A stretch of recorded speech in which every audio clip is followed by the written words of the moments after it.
అండి. ఎప్పుడు రొటీన్గా చేసుకునే రోటీస్ కాకుండా ఇలా డిఫరెంట్గా కొంచెం న్యూట్రిషన్ వాల్యూస్ పెరిగేలాగా ఇలా ట్రై చేయండి. ఇది డైట్లో ఉన్న వాళ్ళకి కానీ హెల్తీగా తినాలి అని అనుకున్నప్పుడు చాలా వర్క్ అవుతుంది. మనం మునగాకును పట్టించుకోం కానీ దీంట్లో చాలా న్యూట్రిషన్ వాల్యూస్ అయితే ఉంటాయి.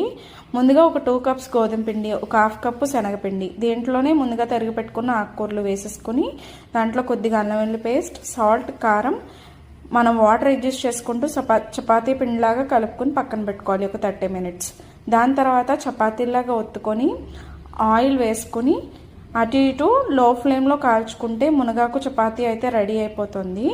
ఇది మనకి చాలా హెల్తీగా ఉంటుంది. ఈవినింగ్ స్నాక్స్ కింద కూడా పెట్టచ్చు, పిల్లలకి కూడా చాలా హెల్తీ.